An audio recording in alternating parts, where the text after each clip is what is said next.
Hello दोस्तों, क्या किसी कंपनी में हद से ज़्यादा काम करना, किसी ऑफिस का टॉक्सिक वर्क कल्चर किसी की जान ले सकता है?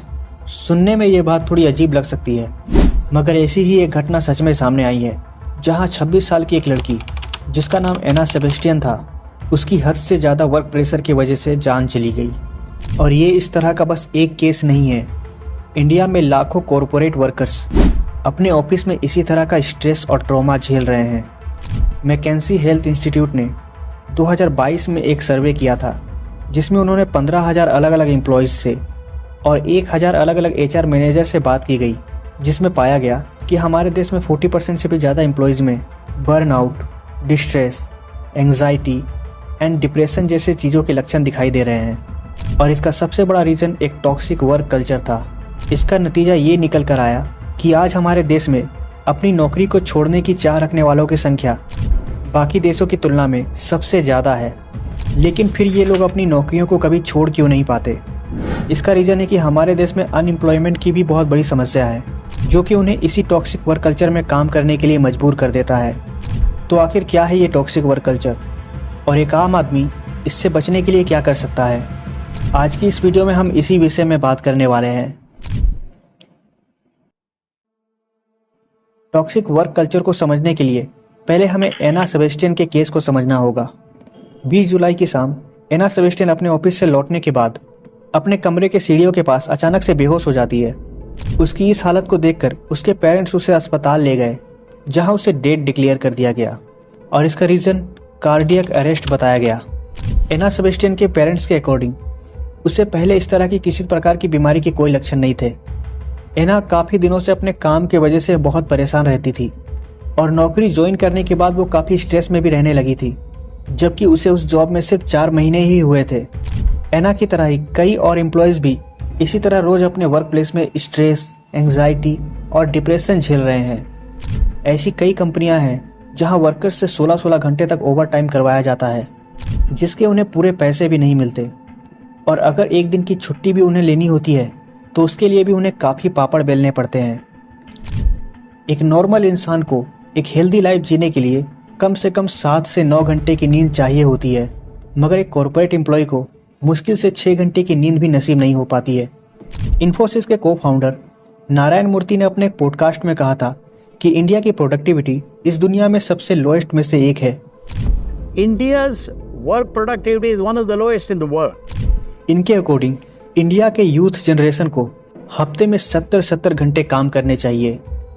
उनके इस बयान के बाद उन्हें काफ़ी ज़्यादा ट्रोल किया जाने लगा, क्योंकि हफ्ते में 70 घंटे काम करने का मतलब है अगर आप हफ्ते की एक दिन की छुट्टी को छोड़ दें तब भी आपको हफ्ते के 6 दिन 14 घंटे काम करने पड़ेंगे।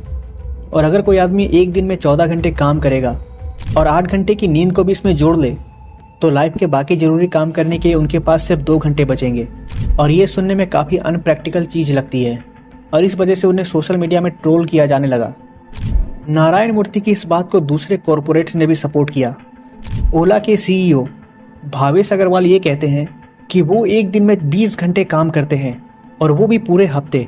I work 20 hours a day, 7 days a week. और इस वजह से ये भी सोशल मीडिया में बहुत ज़्यादा ट्रोल करने लगे, क्योंकि अगर कोई आदमी दिन में 20 घंटे काम करता है तो उसके पास सिर्फ 4 घंटे ही बचेंगे अपने लिए सोने का समय निकालने के लिए और दिन के दूसरे जरूरी काम करने के लिए।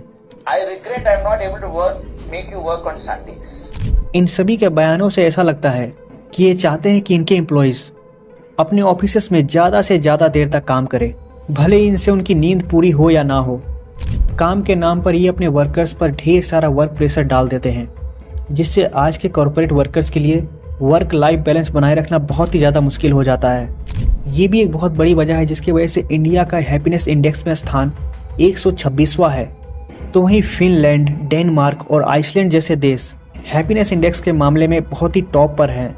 और सबसे हैरानी की बात तो ये है कि इन देशों में एक हफ्ते में सिर्फ 40 घंटे का वर्किंग आवर्स होता है, यानी कि आप हफ्ते की एक दिन की छुट्टी को छोड़कर किसी भी वर्कर से 40 घंटे से ज़्यादा काम नहीं करवा सकते।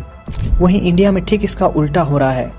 लेबर मिनिस्ट्री ये प्रपोज करती है कि एक वर्कर से 12 घंटे तक काम करवाया जा सकता है। इसका नतीजा ये होता है कि हमारे देश में अधिकतर कॉरपोरेट एम्प्लॉयज़ हमेशा थके हुए, डिप्रेस्ड और कम नींद होने की वजह से परेशान रहते हैं। और इसी वजह से हमारे देश के एम्प्लॉयज़ की प्रोडक्टिविटी भी दूसरे देशों के मुकाबले काफ़ी कम हो जाती है। मगर अगर आप इस तरह के किसी टॉक्सिक वर्क कल्चर में फंस गए हों तो फिर इसका सल्यूशन क्या है? सबसे पहले तो आपको इस तरह के वर्क प्लेस को तुरंत क्विट कर देना चाहिए, क्योंकि जितना लंबे समय तक आप इस जगह पर काम करेंगे उतने ही देर तक आप यहाँ के मेंटल हैरेसमेंट का शिकार होते रहेंगे। आप अपने लिए कुछ समय निकालकर कोई एक नई स्किल भी सीख सकते हैं जो इन फ्यूचर आपके लिए एक अच्छा अर्निंग का सोर्स बन सकता है, जिससे आप पूरी तरह से अपने जॉब पर डिपेंडेंट नहीं रहेंगे। अगर आप चाहें तो अपना एक बिजनेस भी शुरू करने का प्लान कर सकते हैं। ऑनलाइन में कई ऐसी फ्रीलांसिंग की वेबसाइट भी मौजूद है जहां से आप अपनी कोई स्किल्स या सर्विसेज देकर अच्छे पैसे भी कमा सकते हैं। अक्सर एम्प्लॉयज़ इस तरह के मेंटल प्रेशर को झेलते रहते हैं, लेकिन ये चीज़ ज़रूरी है कि वो अपने दूसरे कोवर्कर्स के साथ अपनी इन प्रॉब्लम्स को शेयर करें ताकि इस चीज़ का कोई सल्यूशन निकाला जाए।